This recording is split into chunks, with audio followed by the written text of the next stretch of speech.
अल्लाह कहता हम तुम्हें आजमाएंगे। मुसलमानों सुनो, अल्लाह कहता हम तुम्हें आजमाएंगे।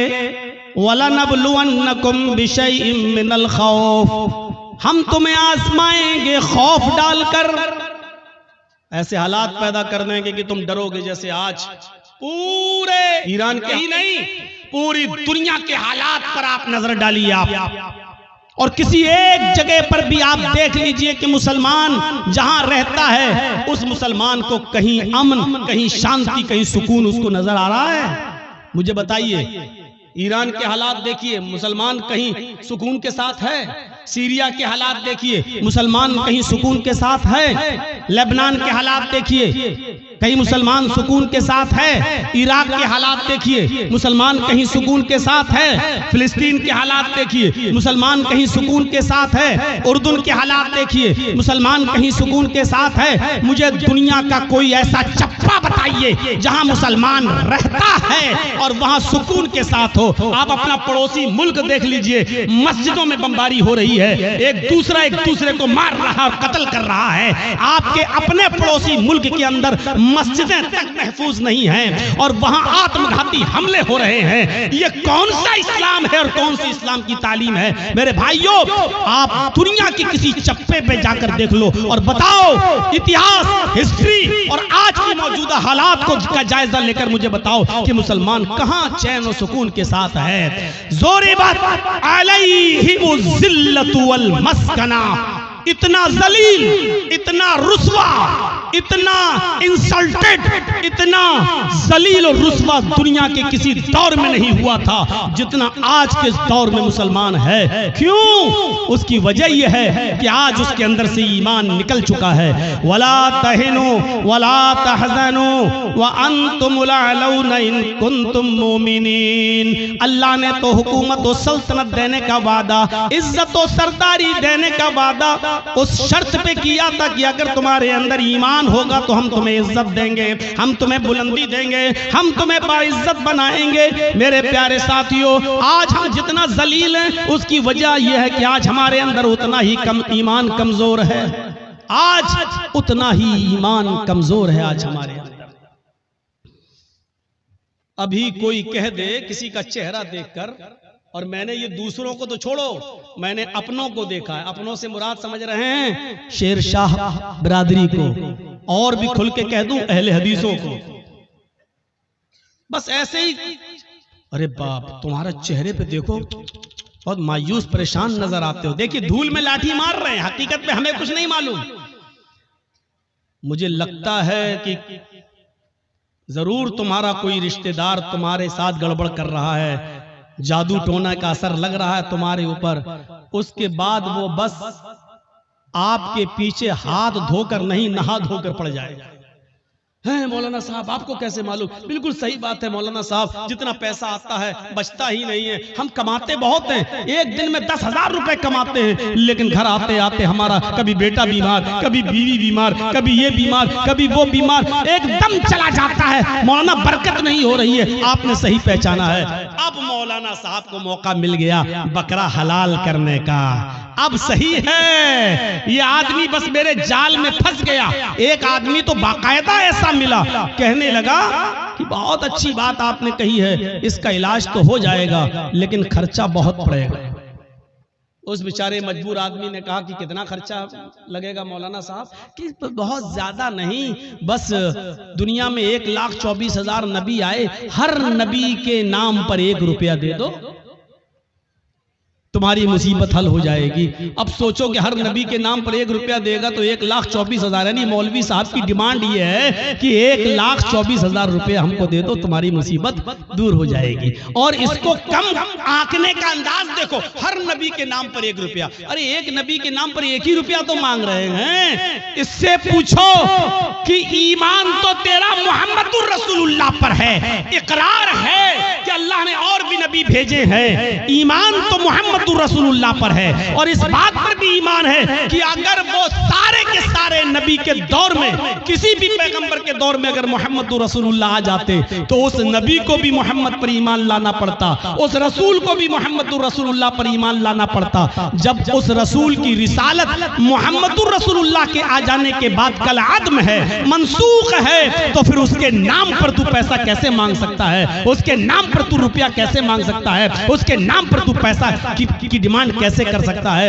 ये कोई सवाल अगर कर देगा तो कह देंगे वहाबी हो तुम, हट हट हट तुम यहां से, ये इतनी अकल तो वहाबियों के पास होती, तुम्हारे पास कहां से आ गई। मेरे साथियों, अल्लाह ने कहा या अय्युहल्लज़ीना वलनबलुवन्नकुम बिशैइन मिनल खौफ, हम खौफ डालकर भी तुम्हें आजमाएंगे। ये खौफ नहीं है तो और क्या है। आज के हालात पर जरा नजर डालिए, खौफ डालकर भी हम तुम्हें आजमाएंगे। वलजू, ऐसे हालात पैदा कर देंगे कि तुम भूखे रहने पर मजबूर हो जाओगे। कारोबार फेल, सुबह खा लिया तो शाम को भूखे, शाम को खा लिया तो सुबह भूखे, भूख से तुम तड़पने लगोगे, हम तुम्हें भूखा रखकर भी आजमाएंगे। व नक़्सिम मिनल अम्वाल, तुम्हारे मालों में नुकसान करके भी हम तुम्हें आजमाएंगे। वल अनफुस, तुम्हारी जानें लेकर भी हम तुम्हें आजमाएंगे। देखिए कैसी कैटेगरी बयान की अल्लाह ने, खौफ डालकर भी आजमाएंगे, भूखा मारकर, भूखा रखकर भी आजमाएंगे, तुम्हारे मालों में नुकसान पहुंचाकर भी तुम्हें आजमाएंगे, तुम्हारी जानें लेकर भी आजमाएंगे। वस्तमरात, तुम्हारे फल फ्रूट, खेतियां बाड़ियां, खेत और सब्जियां बर्बाद करके भी हम तुम्हें आजमाएंगे। यानी तुम्हारे खेतों में नुकसान करके, जिसकी तुम पैदावार करते हो, मकई, चावल, धान, भुट्टा, जिन चीजों को तुम जमीन में उगाते हो, जमीन से पैदा करते हो, फल फ्रूट सब्जी की शक्ल में, अनाज की शक्ल में, हम इसको भी बर्बाद करके हम तुम्हें आजमाएंगे। इन तमाम शक्लों में हम तुम्हारा एग्जाम लेंगे, हम तुम्हारा इम्तहान लेंगे। वबश्शिरिस साबिरीन, ऐ मोहम्मद सल्लल्लाहु अलैहि वसल्लम, मेरे जो बंदे इन तमाम चीजों में सब्र कर लें और अल्लाह के अलावा किसी और का दामन न थामें, अल्लाह के अलावा किसी और का दामन न पकड़ें। अल्लाह कहता है वबश्शिरिस साबिरीन, ऐसे लोगों को जन्नत की बशारत दे दो, ऐसे लोगों को जन्नत की खुशखबरी सुना दो। इन लोगों के लिए जन्नत है। हम मुसलमान बने फिर रहे हैं, खौफ बर्दाश्त नहीं कर सकते हैं, मालों में नुकसान हो जाए तो अल्लाह को दोष देने लगते, मैंने क्या बिगाड़ा है। काफिरों को मिले हूरो कसूर और मुसलमान को फकत वादे होर। दुनिया में सारी नेमतें बेनमाजियों, बेरोजगारों के पास मौजूद हैं और हमें कुछ नहीं मिल रहा है, हम इबादत कर रहे हैं तो और ज्यादा परेशानी। आप अल्लाह से शिकायतें करने लगते हैं। मेरे भाइयों, ये सबसे बड़ी जिहालत है हमारी, ये सबसे बड़ी जिहालत है हमारी। हमें पक्का और सच्चा मुसलमान बनना है। हमें यह देखना है कि हम अल्लाह की इबादत के साथ साथ उसकी मखलूक का कितना हक अदा कर रहे हैं। अरे तुम तो इंसानों की बात करते हो और जरचीज तुम तो पड़ोसियों की बात करते हो। इस्लाम तो ये कहता है कि किसी भी कबूतर को, किसी भी मुर्गी को, किसी भी जानवर को बांध कर उस पर निशाना न लगाओ। कितने लोग ऐसे हैं जो जानवरों पर निशाना लगाते हैं, कितने लोग ऐसे हैं मुस्तकबिल करीब के अंदर, माजी करीब के अंदर ऐसे बहुत से लोगों को तो मैंने अपनी आंखों से देखा है जो जानवरों को लड़ाया करते थे। देसी मुर्ग की लड़ाई हुआ करती थी, उनमें नाखून उनके बड़े बड़े कर दिए जाते थे और मुर्ग आपस में लड़ाते हैं। जब तक वो खून खच्चर न हो जाए और एक मुर्गा जब तक भाग न जाए तब तक हार जीत का फैसला नहीं होता। पता नहीं अब ये होता है कि नहीं होता है। हमारे उत्तर प्रदेश में ये जिहालत आज भी चलती है। मुझे नहीं मालूम कि आपके बिहार और बंगाल में क्या कंडीशन है। मेरे प्यारे साथियों, इस्लाम इस लड़ाई को, जानवरों की और परिंदों की इस लड़ाई को भी हराम करार देता है और मुर्ग को लड़ाकर जख्मी करने वालों को भी मुजरिम करार देता है। मेरे प्यारे साथियों, इस्लाम तो वो प्यारा मजहब है कि एक औरत ने एक बिल्ली को पकड़ लिया और बिल्ली को पकड़ने के बाद बांध दिया और 3 दिन उसको भूखा और प्यासा रखा, यहाँ तक कि वो मर गई। न छोड़ती थी कि वो शिकार करके अपना गिज़ा हासिल कर ले, अपना रिस्क हासिल कर ले, न खुद को खाना देती थी। बिल्ली भूखी प्यासी मर गई। वो नमाजी थी, सुनो, हाँ गौर करो हदीस के अल्फाज पर, वो नमाजी थी, वो रोजेदार थी, वो अल्लाह की इबादत भी किया करती थी, अल्लाह को माना भी करती थी, लेकिन उसने अल्लाह की एक मखलूक बिल्ली को बांध दिया, उसको भूखा रखा और प्यासा रखा और उस बिल्ली को भूख और प्यास की शिद्दत से मार डाला।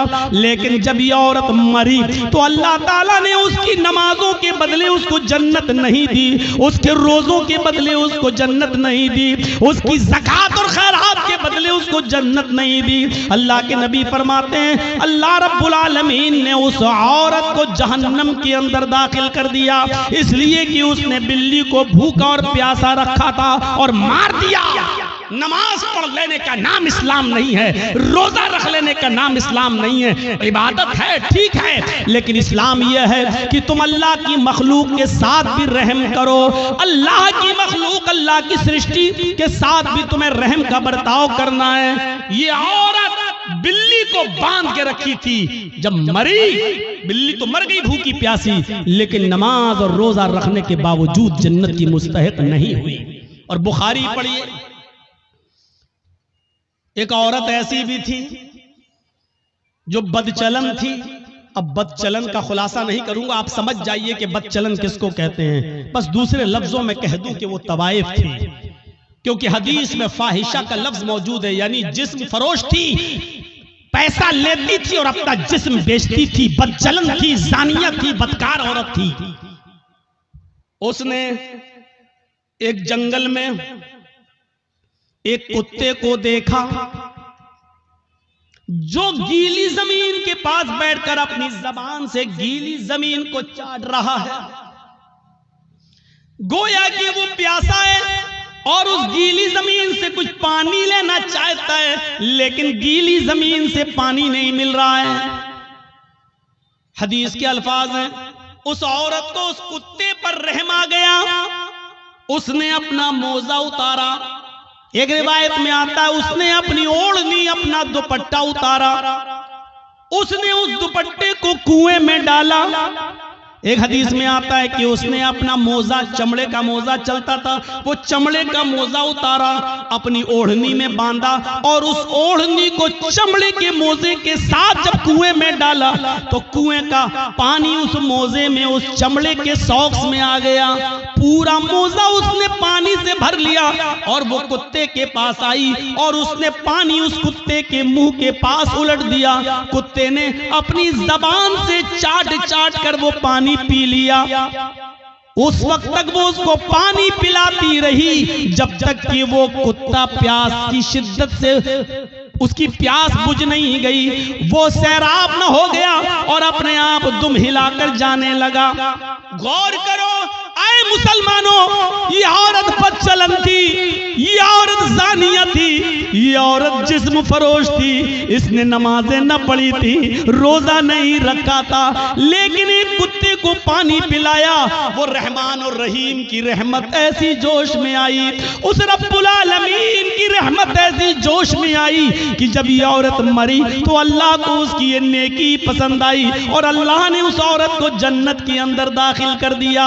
इस्लाम ये बताता है कि अल्लाह अपना हक माफ कर सकता है, लेकिन मखलूक का हक मारोगे तो अल्लाह माफ नहीं करेगा। नमाजों में सुस्ती होगी, अल्लाह माफ कर सकता है, रोजे में सुस्ती होगी, अल्लाह माफ कर सकता है, लेकिन अगर आपने किसी का हक मारा है तो अल्लाह माफ नहीं करेगा जब तक कि आपका वो भाई आपको माफ न कर दे। कितने लोग बैठे हैं यहाँ पर, कितने यतीमों का हक मारे बैठे होंगे, कितना अपने भाइयों का हक मारे बैठे होंगे, और इन सब के हक नहीं भी मारे होंगे तो अपनी बेटियों का और अपनी बहनों का हक तो मारे ही होंगे। कितने लोग हैं जो ये कह के जाते हैं कि मेरे मरने के बाद मेरे बेटों के साथ साथ मेरी बेटी को भी हमारी विरासत में से कुरान और हदीस के मुताबिक हिस्सा दे देना। और कितने ऐसे लोग हैं कि बाप के मरने के बाद अपने बाप की विरासत में बेटों के साथ साथ वो अपनी बहनों को भी हक देते हैं। और कितने ऐसे भाई हैं वो मुझे बताएं खड़े होकर कि जिन्होंने अपनी प्रॉपर्टी में से अपनी बहनों को भी हिस्सा दिया हो। हाजी साहब हैं, नमाज पढ़ने जा रहे हैं, लंबी दाढ़ी है, तहज्जुद की नमाज पढ़ रहे हैं, मर गए लेकिन अपनी प्रॉपर्टी में से अपनी बहन को हक देकर नहीं गए। अरे बाप की प्रॉपर्टी में से भी हक है और भाई की प्रॉपर्टी में से भी बहन का हक है। बहन को अल्लाह ताला ने लड़की को हर तरीके से हक दिया है। बाप भी अपनी बेटी को देगा, भाई अपनी बहन को देगा, शौहर भी अपनी बीवी को देगा और बेटा है तो वो भी अपनी माँ को, बेटे की प्रॉपर्टी में से माँ को भी हक मिलेगा। एक औरत चारों तरफ से हकदार है, समझ रहे? जैसे मेरी एक बहन है, वो मेरे बाप की विरासत से भी हिस्सा पाएगी और जर्जीस को जो हिस्सा मिला है या जो हमने कमाया है और खरीदा है, प्रॉपर्टी बनाई है, जर्जीस की प्रॉपर्टी में से भी वो हकदार होगी। और वो जिस शौहर के साथ रहती है उस शौहर की प्रॉपर्टी में से भी उसको मिलेगा। और उसका जो बेटा है, बेटा अगर जमींदार है और जायदाद का मालिक है या किसी हिस्से का हकदार है तो उसमें से भी उसकी माँ यानी मेरी बहन उसमें से भी हिस्सा पाएगी। गौर करो, इस्लाम ने औरत को इतनी बुलंदियों से नवाजा है। ये मीडिया के लोग जो उछालते हैं और भागते फिरते हैं और कहते हैं कि इस्लाम ने जुल्म किया है, जुल्म किया है, जुल्म, ये जुल्म नहीं है। मुझे बताओ कि बाप की भी विरासत में से, बेटे की भी विरासत में से, भाई की भी विरासत में से और शौहर की भी विरासत में से ऐसा कौन सा मजहब है और ऐसा कौन सा संप्रदाय है जो अपने बहन, बेटी, बीवी को हक देता हो? मेरे भाइयों, ये इस्लाम है जिसने औरत को इतनी इज्जतों से नवाजा है। अगर माँ है तो कह दिया कि तेरे कदमों के नीचे तेरी औलाद के लिए जन्नत है। अगर बीवी है तो कह दिया जो तुम खाओ वो अपनी बीवी को खिलाओ, जो तुम पहनो वो अपनी बीवी को पहनाओ। खबरदार, अपनी बीवी के गाल पर कभी थप्पड़ मत मारना। एक औरत को कैसी इज्जत दी जा रही है। अगर वो किसी की बीवी है तो कहा जा रहा है खबरदार उसके गाल पर कभी थप्पड़ मत मारना। गाल पर थप्पड़ मारने का मतलब ये नहीं है कि गाल पर न मारो, पीठ पे खूब ठोको। क्या मौलाना साहब तो कह रहे हैं गाल पे मत मारो, इसका मतलब गाल के अलावा जहां चाहो वहां मार सकते हो। गाल को बोलने का मतलब यह है कि सबसे ज्यादा नाजुक हिस्सा ये गाल होता है, यहां मारेंगे। हो सकता है कि उसने अपने आप को बचाया और आंख में हाथ लग जाए, उंगली चली जाए और उसकी आंख फूट जाए। तो जब इतने नाजुक जगह पर मारने का हक नहीं दिया है तो औरत को मारने का मतलब यह ना गाल पर कि कहीं ना मारो।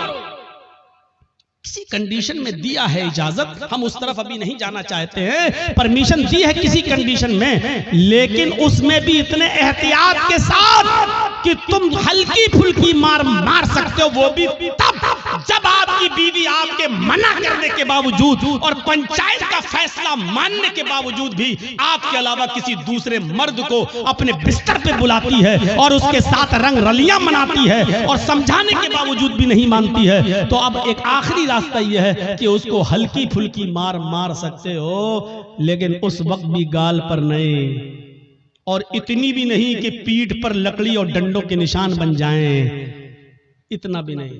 और जब आपकी इस मार से भी वो रास्ते पे ना आए तब आप तलाक के बारे में सोचें और उसमें भी मोहलत दी कि डायरेक्ट 3 तलाक मत दो, तलाक तलाक तलाक, डायरेक्ट उसको बंदूक की 3 गोली उसके ऊपर मत धमक दो कि बेचारी की जान ही चली जाए। उस कंडीशन में भी बताया कि उसको 1 तलाक दो जब वो हालत तोहर में हो, पाकी की हालत में हो, और फिर सोचने और समझने का मौका दो।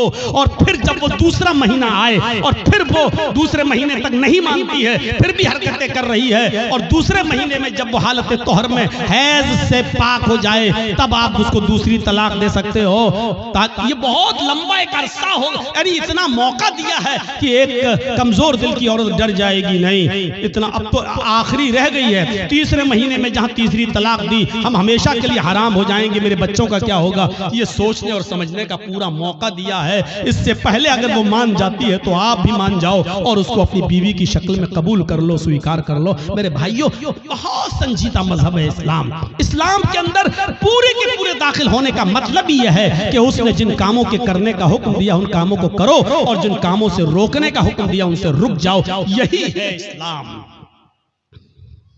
हजरत मुआज इब्न जबल फरमाते हैं कि अल्लाह के नबी सल्लल्लाहु अलैहि वसल्लम ने मुझे 10 बातों की नसीहत फरमाई, मुझे 10 बातों की वसीयत फरमाई।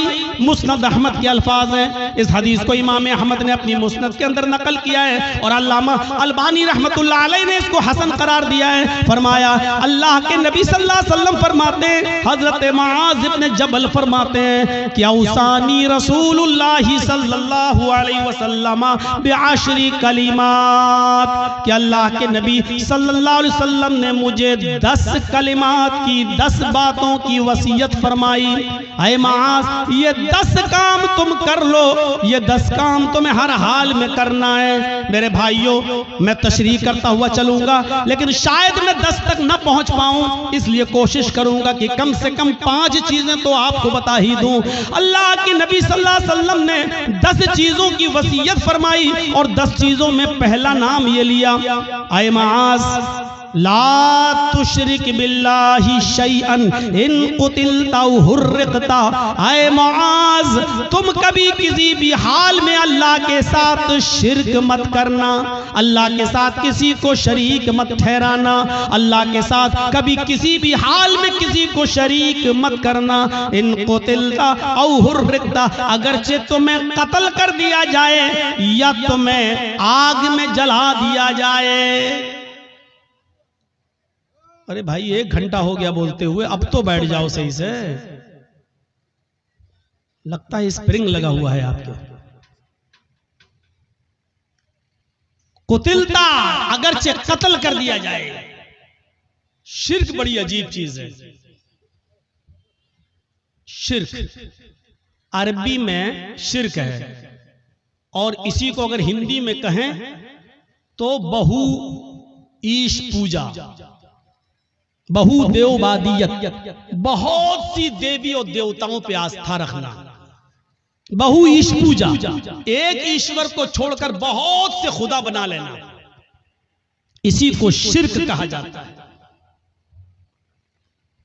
मजबूरी की कंडीशन में, मजबूरी की कंडीशन में इस्लाम कुफ्र की इजाजत तो देता है। एक याद रखिएगा मसला, आपकी जान जा रही हो, लोग पिस्टल लेकर खड़े हों, आप जंगल में अकेले हो, आपके दुश्मन आपको कत्ल करना चाहते हैं और आपसे कुफ्र कराना चाह रहे हैं और कह रहे हैं कि ये कुफ्र कर वरना तेरी जान ले लूंगा, तो अपनी जान बचाने के लिए कुफ्र की इजाजत तो है।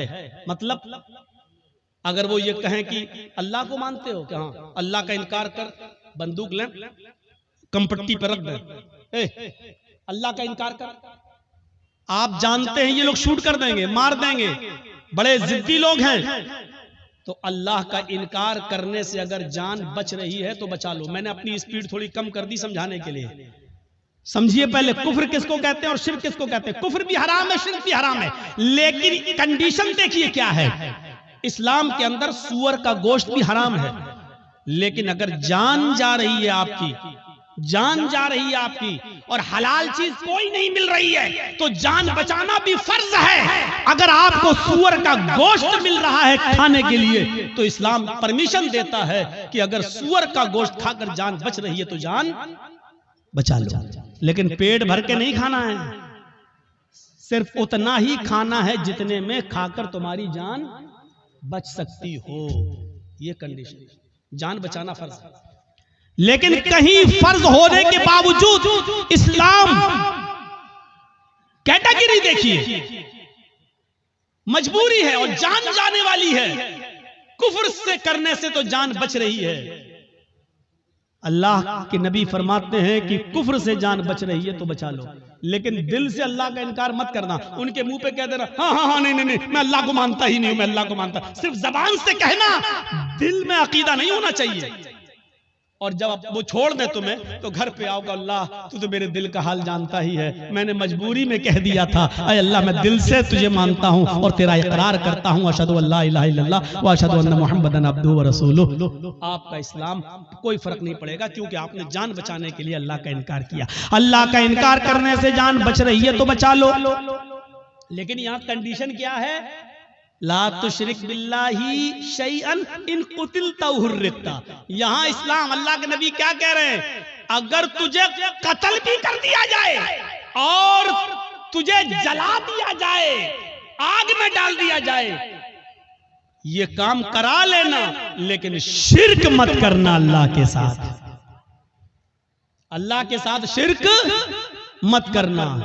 मौलाना जर्जीस मर गए, जर्जीस की कब्र बन गई, जर्जीस का मजार बन गया।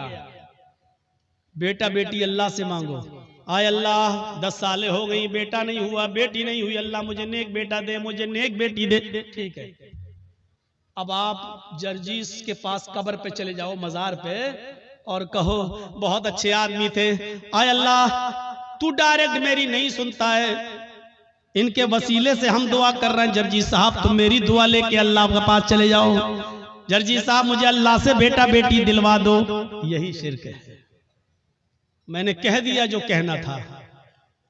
समझदारों के लिए इशारा काफी है, कोई जरूरी है किसी का नाम लिया जाए? जब बगैर नाम लिए बात बन रही हो तो नाम नहीं लेना चाहिए। मेरे भाइयों, मैंने अपना नाम ले लिया और क्लियर कर दिया, ये शिर्क है कि अल्लाह को छोड़कर किसी और को पुकारा जाए, किसी और से मांगा जाए। इज़ा सअल्ता फसअलिल्लाह, सवाल करो तो अल्लाह से, व इज़ा इस्तअनता फस्तईन बिल्लाह, और जब मदद तलब करो तो अल्लाह से। मेरे भाइयों, कोई कमपट्टी पर बंदूक रखकर ये कहे कि मैं इस पूरी कौम का सरदार हूं, मुझे सजदा कर, मेरे सामने झुक, मेरे सामने सजदा कर, या मेरे सरदार को सजदा करो, ये मेरे सरदार हैं, तो अल्लाह का इनकार करके जान बच रही है तो बचा लो। लेकिन अगर किसी को सजदा करके जान बच रही है तो यहां इस्लाम आपको जान बचाने की इजाजत नहीं देता, सजदा करने की इजाजत नहीं देता। यहां कहा है अल्लाह के रसूल ने, आए माज शिर्क मत करना। अल्लाह का इनकार करके जान बच रही है तो बचा लेना, लेकिन अगर अल्लाह के अलावा किसी गैर को सजदा करना पड़े तो किसी गैर के सामने सर झुकाकर अपनी जान मत बचाना। अगर वो तुम्हें मारना चाहे तो मार दें, कुतिलता कत्ल करना चाहे तो कत्ल कर दें, हुर्रिता जलाकर आग में डालकर तुम्हें कोयला बनाना चाहे तो बना दें, राख करना चाहे तो कर दें। ये अपने जिस्म को दुनिया में करा लेना, लेकिन किसी गैर के सामने सजदा मत करना। अब आप समझ गए कितनी इंपॉर्टेंट बात है। अब हर मुसलमान गौर करे कितना % मुसलमान है। पहले तो ये गौर करे कि वो मुसलमान है या नहीं, फिर ये गौर करे है तो कितना %, कितना % वो मुसलमान है। मुझे तो नहीं लगता कि कोई आदमी 10% भी कह सके कि मैं 10% भी मुसलमान हूं। आगे आने वाले वाकयात, अभी हम चल रहे हैं आपकी तरफ। मेरे भाइयों, अकल भी नहीं मानती इस बात को। आप बताइए, आप यहां रहते हो भुलकी में, और आपकी बीवी भुलकी में रहती है, और आप मेहनत करने दिल्ली गए, और दिल्ली में कोई आदमी मेहनत कर रहा है, यहां से आया बेचारा, और वो घूमने आया, आप ही के गांव का है भुलकी का। अब आपने दिल्ली में एक साड़ी खरीदी 5000 की, 10,000 रुपए की खूबसूरत साड़ी खरीदी, और खूबसूरत साड़ी उसके हाथ में देकर कहा कि भाई तुम तो भुलकी जा रहे हो ना, उत्तर दिनाजपुर मेरे गांव में जा रहे हो ना, ऐसा करो कि ये साड़ी मेरी बीवी को दे देना। शौहर ने मेहनत की, मजदूरी की, अच्छा कमाया, और उसके बाद एक साड़ी खरीद कर अपने दोस्त को दी और कहा कि मेरे गांव में जाना और मेरी बीवी को दे देना। दोस्त घर पे आया, दरवाजे को दस्तक दी, बीवी ने दरवाजा खोला, आइए बैठिए। क्या हुआ? आपके हस्बैंड ने आपके लिए साड़ी भेजी है। उसने साड़ी दी, ओह इतनी खूबसूरत साड़ी, आइए आइए बैठिए, चाय पी के जाइए। उसने दरवाजे खोले। अब हकीकत क्या है? उस औरत को तारीफ किसकी करना चाहिए, शौहर की या साड़ी देने वाले की? आपकी अकल भी कहेगी यार जिसने साड़ी भेजी है उसकी तारीफ, कितने अच्छे हैं मेरे शौहर, देखो इतनी दूर से भी मुझसे कितना प्यार करते हैं और मुझे कितना मानते हैं, मेरा ख्याल रखते हैं, साड़ी भेजी। अब वो औरत बजाय शौहर के तारीफ करने के अपने दिल के सारे दरवाजे इस साड़ी लाने वाले के लिए खोल दे। एक्सक्यूज मी, आइए चाय पी लीजिए, आप कितने अच्छे हैं, आप हमारे लिए साड़ी लेके आए हैं, चलिए कहीं डेट पे चलते हैं, चलिए कहीं घूमने चलते हैं। उसी की तारीफ के पुल बांधने लगे। और शौहर को अगर पता चल जाए दिल्ली में बैठे हुए आज के इस कंप्यूटराइज्ड दौर के अंदर कि कमबख्त साड़ी मैंने भेजी और बेगैरत दिल दे बैठी साड़ी देने वाले को, वहीं से मोबाइल करेगा, फोन की घंटी बजेगी, बीवी उठाएगी, कुछ सुनेगा नहीं, कहेगा तलाक तलाक तलाक। कम बखत साड़ी मैं भेजू, तारीफ दूसरे की कर रही है। साड़ी मैं भेजू, घूम रही दूसरे के साथ। अल्लाह ने नबियों को भेजा, रसूलों को भेजा, पीरों को, वलियों को भेजा कि जाओ तुम मेरे दीन का प्रचार करो और इस्लाम की और तौहीद की दावत को बुलंद करो। बजाय इसके कि हम अल्लाह की हमदो सना बयान करें, उसी को मुश्किल कुशा माने, उसी को हाजत रवा समझें, अब हम अल्लाह को छोड़कर कहें कि तुम्हारे दर पे आया हूं, झोला झोली भर के जाऊंगा वरना मर के जाऊंगा।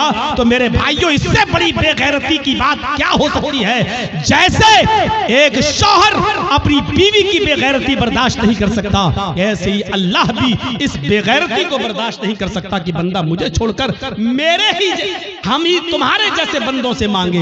अरे तुमको खाने की जरूरत पड़ती है, उनको भी पड़ती है, तुम पीते हो वो भी पीते हैं, तुमको बुखार आता है उनको भी आता है, तुम्हें सर में दर्द होता है उनको भी सर में दर्द होता है, तुमको पेशाब और पायखाने की जरूरत होती है उनको भी होती है। वो खुद हमारी रोजी रोटी के मोहताज हैं, वो खुद हमारे मदद के मोहताज हैं, वो तुम्हारी मदद क्या करेंगे। मेरे प्यारे साथियों, इस चीज को समझ लीजिए तो इस्लाम के अंदर पूरे के पूरे आप दाखिल हो जाएंगे। तो पहली चीज यहीं पर स्टॉप। ला तुशरिक बिल्लाहि शैअन इन कुतिलता व हुर्रिकता।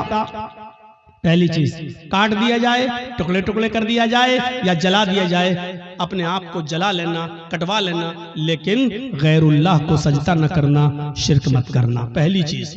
दूसरी चीज, आइए नौजवानों, तुम्हारे लिए बेहतरीन चीज, वला तउक़न्न वालिदैक व इन अमराकन तखरुज मिन अहलिका व मालिक। कभी किसी भी हाल में अपने पेरेंट्स की, अपने माँ बाप की नाफरमानी मत करना, उनके साथ बुरा सलूक मत करना, उनका दिल कभी मत दुखाना। आगे वाले जुमले मेरे भाइयों हमारी आंखें खोल देंगे। व इन अमराकन तखरुज मिन अहलिका व मालिक। अगर जे तुम्हें तुम्हारे वालिदैन, तुम्हें तुम्हारे माँ और बाप दोनों तुम्हारे घर से, अपने घर से नहीं, वो तो घर है ही, तुमने मेहनत करके जो घर कमाया है और बनाई है बिल्डिंग, और तुमने जो शादी की है, अगर वो तुम्हें हुक्म दें कि तुम अपने घर से निकल जाओ, तो अपने बाप का हुक्म मानते हुए तुम्हें अपना घर छोड़ना पड़ेगा। वो अहल, अगर वो कहें कि तुम अपने अहल वयाल, बीवी बच्चों को भी छोड़ दो और भागो यहाँ से, तो तुम्हें अपने माँ बाप की बात मानकर अपने बीवी बच्चों को भी छोड़ना पड़ेगा। ये एक अलग मसला है कि अगर बाप गलती पर हो और बेटे की गलती ना हो। मैं अभी इस तरफ नहीं जाना चाह रहा हूं, मैं सिर्फ ये बताना चाहता हूं कि माँ बाप का मकाम कितना बड़ा है और वालिदैन की अहमियत कितनी बड़ी है। अल्लाह के नबी कह रहे हैं, घर तुम्हारा, तुमने मेहनत करके कमाया बनाया, ठीक, लेकिन अगर तुम्हारे बाप कहे जर्जीस जाओ यहां से हटो, जर्जीस को अपनी कमाई वाला घर छोड़ना पड़ेगा बाप का हुक्म मानते हुए। ये तुम्हारी बीवी बड़ी नाफरमान है, अल्लाह की नाशुक्री है, छोड़ो इसको, चलो, हमें छोड़ना पड़ेगा। और इसकी एक मिसाल मैं आपको देना चाहता हूं, जरा सुनिएगा। हजरत इब्राहिम अलैहिस्सलातु वस्सलाम अपने बेटे इस्माइल अलैहिस्सलातु वस्सलाम से मुल्क शाम में मिलने के लिए गए। दरवाजे को दस्तक दी, उनकी बीवी ने दरवाजा खोला।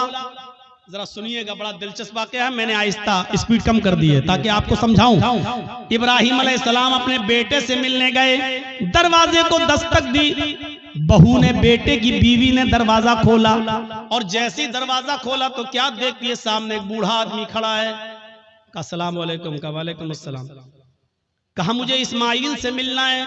बीवी को नहीं मालूम कि ये मेरे ससुर हैं, लेकिन ससुर को मालूम है कि ये मेरे बेटे इस्माइल का घर है और ये उसकी बीवी है, लेकिन बता नहीं रहे कि मैं तुम्हारा ससुर हूं। कहा कि बेटी मुझे तुम्हारे हस्बैंड से मिलना है, मुझे तुम्हारे शौहर से मिलना है। कहा कि वो तो जंगल में शिकार करने गए हैं, घर में खाने पीने को कुछ नहीं था, इसलिए वो जंगल में चले गए, शिकार करके लाएंगे, शाम को गोश्त आएगा तब हांडी पकेगी। अच्छा, ऐसे हालात हैं तुम्हारे घर के? का बहुत बुरे हालात हैं। गौर करना जुमले पर। हाँ बहुत बुरे हालात हैं। बेटी तुम्हारे घर की गुजर बसर कैसी चल रही है? तो जवाब दिया बहुत बुरी, भूखमरी की नौबत है। सुबह खाने को मिल जाता है तो शाम को भूखे सोते हैं, और शाम को अगर खा लेते हैं तो सुबह भूखे उठते हैं और शाम तक कुछ नहीं मिलता। बहुत बुरी कंडीशन है मेरे घर की। इब्राहिम अलैहिस्सलाम जाने लगे, कहने लगे बेटी जब तुम्हारे हस्बैंड घर पे आ जाएं, अब सुनो, जब तुम्हारे हस्बैंड घर पे आ जाएं तो उनसे कहना कि एक ओल्ड मैन आया था, एक बूढ़ा आदमी तशरीफ लाया था, उसने तुम्हें सलाम कहा है और कहा है कि अपने घर की चौखट बदल दो, तुम्हारे घर की चौखट ठीक नहीं है। चौखट समझते हैं ना? वो घर का मेन गेट का जो दरवाजा होता है, चौखट, जिसमें आदमी अंदर घुसता है घर के दरवाजे से, वो चौखट। अपने हस्बैंड से कहना कि तुम्हारे घर की चौखट अच्छी नहीं है, ठीक नहीं है, इसको बदल दो। ये कहकर इब्राहिम अलैहिस्सलाम चले गए और उनकी बीवी घर की चौखट देख रही है। ये बुढ़ा सटिया गया क्या? ये बुढ़े को पागल है क्या? कितनी अच्छी चौखट है, मजबूत चौखट है, गर्मियों में हवा आती है, सर्दियों में धूप आती है, वो कह रहा है कि तेरी चौखट खराब है। ये बुढ़ा सटिया गया। शाम को जब इस्माइल अलैहिस्सलाम घर पे आए, और नौजवानों सुनो, अपने माँ बाप को खून के आंसू रुलाने वालों, अपनी माँ को रुलाने वालों, अपने बाप को सताने वालों, सुनो। इब्राहिम अलैहिस्सलाम का बेटा इस्माइल जब घर पे आया गोश्त लेकर, बीवी बनाने लगी, वो बनाते बनाते कहने लगी इस्माइल आज एक बुढ़ा आदमी आया था। इस्माइल अलैहिस्सलाम ने कहा अच्छा कोई जरूरत रही होगी बेचारे को? कहा नहीं, उसने तुम्हें सलाम कहा है, समझ गए कि सलाम अगर कहा है तो वो मेरा बाप है। कहने अच्छा ऐसी ऐसी शक्ल थी? कि जी। बूढ़ा आदमी आया था? जी। सलाम कहा मुझे? जी। कहा अच्छा और क्या कहा? कहा उसने मुझसे कि अब जब तुम्हारे शौहर घर पे आ जाएं, हस्बैंड घर पे आ जाएं, तो उनसे कहना कि तुम्हारे घर की चौखट ठीक नहीं है, उसको बदल दो। बुढ़ा सटिया गया था। इस्माइल अलैहिस्सलाम ने कहा अच्छा उसने कुछ पूछा था तुमसे? कहां पूछा था कि घर में गुजर बसर कैसी चल रही है, तो मैंने कह दिया कि अच्छी नहीं चल रही। जो सच्चाई थी बता दी, सुबह खा लो तो शाम को नहीं मिलता, शाम को खा लो तो सुबह नहीं मिलता। उन्होंने कहा बस यही तुम्हारा जुमला सुनकर, यही वर्ड सुनकर उन्होंने कहा कि अपने घर की चौखट बदल लो। क्या मतलब? कहा मेरी बीवी, उन्होंने जब ये देखा कि तुमने अल्लाह का शुक्र अदा नहीं किया, जब पूछा कि घर की गुजर बसर कैसी चल रही, तो तुम्हें कहना चाहिए था कि अल्हम्दुलिल्लाह, अल्लाह ने मुझे जिस हाल में रखा है अल्लाह का शुक्र है, बस जिंदा हूँ, और अल्लाह मुझे जिस हाल में भी रखे मैं हमेशा उसके दिए हुए रिस्क पर खुश हूँ। वो जिस हाल में भी मुझे रखता है मैं उसकी दिए हुए रिस्क पर मैं राजी हूँ और खुश हूँ। तुम्हें ये जुमले कहना चाहिए था, लेकिन तुमने अल्लाह की नाफरमानी कर दी। तुमने ये कह दिया कि मुझे अच्छी जिंदगी नहीं मिल रही है, मैं बड़ी तंगदस्ती में अपनी जिंदगी गुजार रही हूं। मेरे बाप ने सोच लिया कि तुम अल्लाह की नाफरमान बंदी हो। आए मेरी बीवी, उन्होंने घर की इस चौखट को बदलने के लिए नहीं कहा है जो घर की